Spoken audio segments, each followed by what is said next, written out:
ठिकाणी उपस्थित आहेत. जवळपास आपण पाहतोय तर अनेक सिने कलाकार हे देखील आता येऊन भेटी देताना आपल्याला पाहायला मिळत आहेत. काही बॉलिवूडचे कलाकार आहेत, त्याचबरोबर राजकीय नेते हे देखील या ठिकाणी आता अंतिम दर्शनासाठी येण्यास सुरुवात झाल्याचं आपल्याला पाहायला मिळतं. त्यामुळे एकूणच एक शोकफुल वातावरण या ठिकाणी आपल्याला पाहायला मिळत आहे. कारण बॉलिवूड मधल्या एक प्रसिद्ध गायिका म्हणून आशा भोसले यांचं नाव अनेक भाषांमध्ये त्यांनी आपण पाहिलं तर गाणी गायलेली होती. त्यामुळे एक वेगळा वर्ग होता तो त्यांना पूर्ण मानत असेल. आणि आपण पाहिलं तर आता जवळपास 11 ते 3 वाजेपर्यंत हे पार्थिव इथे अंतिम दर्शनासाठी ठेवलं जाणार आहे. आणि त्यानंतर शिवाजी पार्कच्या स्मशानभूमीमध्ये त्यांच्यावरती अंत्यसंस्कार केले जाणार आहेत. पण पाहिलं तर कालपर्यंत आशा भोसले यांचं जे पार्थिव आहे हे त्यांच्या निवासस्थानी त्या ठिकाणी आणण्यात आलं होतं. ब्रिज कँडी येथे त्यांच्यावरती उपचार सुरू होते आणि आता पार्थिव हे अंतिम दर्शनासाठी या ठिकाणी ठेवलेलं आपल्याला पाहायला मिळते. माधवी, सूरज, आपण या दृश्यांमध्ये पाहतोय की सगळे उपस्थित शोकाकुल अवस्थेत आहेत. मंगेशकर कुटुंबियांपैकी कोण कोण आता सध्या उपस्थित आहेत आणि किती वाजेपर्यंत हे पार्थिव अंत्यदर्शनासाठी ठेवलं जाईल? 11 ते 3 या दरम्यान जो असणार आहे त्यांचं पार्थिव हे अंतिम दर्शनासाठी या ठिकाणी ठेवण्यात आलेलं आहे. या ठिकाणी त्यांच्या कुटुंबीय म्हणजे त्यांची नात, जनाई, त्याचबरोबर नातू, त्यांचा मुलगा हे सर्वच या ठिकाणी उपस्थित राहिलेले आपल्याला पाहायला मिळत आहेत. मंगेशकर कुटुंबीय हे देखील या ठिकाणी पोहोचलेले आपल्याला पाहायला मिळत आहेत. 11 ते 3 या वेळेपर्यंत अंत्यदर्शन हे या ठिकाणी राहणार आहे.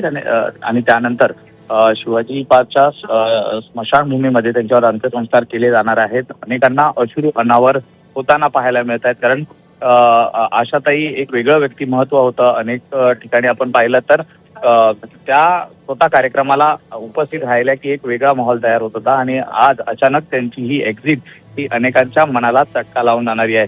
त्यामुळेच त्यांचं जाण्याने अनेकांना अश्रू अनावर होताना आपल्याला पाहायला मिळत आहेत. जवळपास आपण पाहिलं तर या ठिकाणी आता पार्थिव अंतिम दर्शनासाठी ठेवलेलं आहे आणि सर्वच राजकीय नेते, बॉलिवूड कलाकार यांची आता या ठिकाणी गर्दी होताना पाहायला मिळते. माधवी, आपण हे दृश्य पाहतोय. आशा भोसले यांचं हे पार्थिव त्यांच्या इमारतीच्या परिसरात अंत्यदर्शनासाठी ठेवण्यात आलेलं आहे. त्यांचे पुत्र आनंद भोसले आणि त्यांची लाडकी नात जनाई आपल्याला दृश्यांमध्ये दिसते. जनाई त्यांची खूप लाडकी अशी नात होती. प्रत्येक कार्यक्रमात शेवटच्या काही दिवसात आशा भोसले, आशाताई त्यांना सोबत घेऊन जात असत. जनाई त्यांच्या सोबत कायम सावलीसारखी राहायची. इतकंच नाही तर आशाताईंना जेव्हा हार्ट अटॅक आला होता, हृदयविकाराचा झटका परवा आला होता, त्यानंतरही जनाईंना सोशल मीडियावर पोस्ट टाकून त्याची माहिती दिलेली होती. तर आपण दृश्यांमध्ये पाहतोय त्यांच्या लाडक्या नातीला अश्रू अनावर झालेले आहेत. त्यासोबतच इतर कुटुंबीय देखील आहेत. त्यांच्यासाठी हा खूप भावनिक क्षण आहे. आशाताईंचं व्यक्तिमत्व हे खूप चिरतरुण असं होतं. आबालवृद्धांमध्ये त्या अतिशय समरसून जायच्या, त्यांच्यातल्याच एक होऊन जायच्या. त्यांचं वय जरी 92 असलं तरी एखाद्या तरुणाला लाजवेल इतका त्यांचा उत्साह होता. एका भाषणादरम्यान, एका कार्यक्रमादरम्यान त्यांनी असं म्हटलेलं होतं की मला मरणही गाता गाताच यावं एवढीच ईश्वराकडे प्रार्थना आहे. आणि आपण पाहतोय की अगदी शेवटच्या क्षणापर्यंत त्या चालत्या फिरत्या राहिल्या, गात राहिल्या. त्यांचे कुटुंबीय अतिशय शोकाकुल झालेले आहेत. संपूर्ण भोसले कुटुंबीय आपण पाहतोय, मंगेशकर कुटुंबीयही थोड्याच वेळात दाखल होतील. त्यानंतर राज्यभरातून त्यांचे चाहते, देशभरातून त्यांचे चाहते आज त्यांच्या अंत्यदर्शनासाठी येणार आहेत.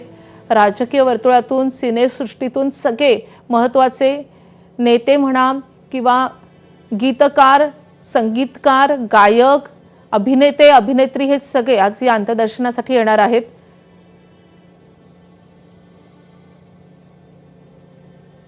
त्यांच्या नातलगांसाठी हा अत्यंत भावुक करणारा असा क्षण आहे. आज दुपारी 4 वाजता आशाताईंवर अंत्यसंस्कार करण्यात येतील.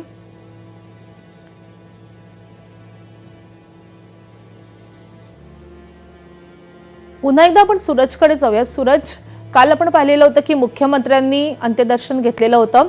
आता पुन्हा एकदा मुख्यमंत्री, उपमुख्यमंत्री हे यांच्या निवासस्थानी येण्याची देखील शक्यता आहे का? आणि त्यासोबतच आणखी कोण कोण सेलिब्रिटी, कोण कोण मान्यवर या सगळ्या अंत्यदर्शनासाठी त्यांच्या निवासस्थानी येणार आहेत?